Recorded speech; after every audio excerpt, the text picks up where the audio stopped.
Well, guys, it was another hot and dry one out there today. Saw partly cloudy to mostly sunny skies, burning off a lot of that cloud cover, moving off to the north closer to 7 and 8 p.m. Still didn't stop us from hitting those triple digits today, topped out at about 102 degrees for a very warm one out there. And heading into tonight, we're looking at pretty clear conditions across the area, which should help us cool off better than we did last night, only hitting that 80-degree mark.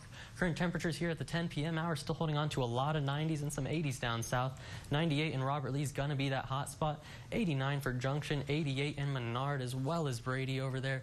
Here in town, we're coming in at 92 degrees, as well as Sterling City up there. So plenty of heat still to be seen. And looking at the dew points, it's feeling a little bit muggy as we're heading into the overnight hours. 69-degree dew point with a 52% humidity down there in Junction. Here in town, 63 degrees with that 38%. Down to the southwest, just a little bit drier, coming in at 59 degrees for that dew point. Only a 36% humidity, but as we go into these overnight hours, we'll see that humidity jump up just a little bit. Looking at the severe weather outlook from the National Weather Service, you can see it really highlighting the slight risk there for Oklahoma into the Missouri area, as well as some of the northeast. And when we're taking a look at that current satellite and radar, that's where we have some of that explosive convection going on across Oklahoma into southeastern, or southwestern, pardon me, Missouri there. They have that severe thunderstorm watch box from the Panhandle into Oklahoma.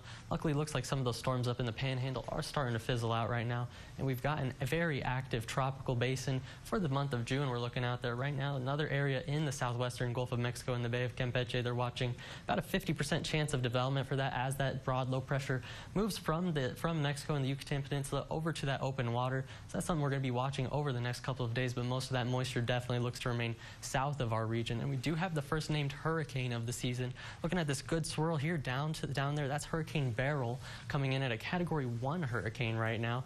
We're looking at those sustained winds about 80 miles an hour, actually 85 miles an hour as they're upgrading it a little bit.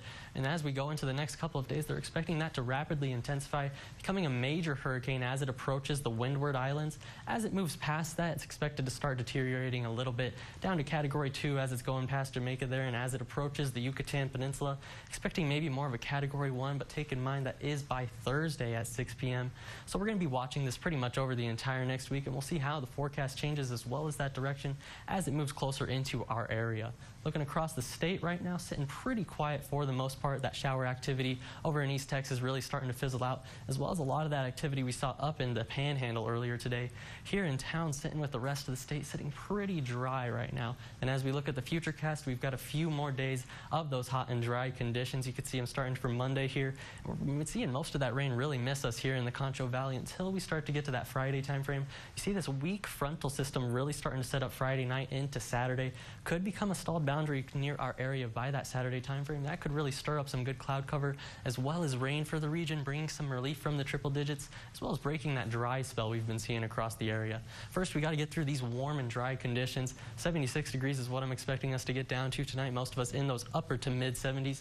Luckily not that 80-degree mark, but tomorrow another blistering day out there. Triple digits. 103 here in town is what I'm forecasting, with those winds remaining out of the southeast about 5 to 15 miles an hour. And as we look at the 7-day forecast, those triple digits really ruling it through that Independence Day, the 4th of July next Thursday. Still seeing that triple digit heat, but then Friday into Saturday, that's where we start to see that relief come in with some rain and some cooler temperatures. That's all for your 7-day forecast, but stick around for more KSAN news after this break.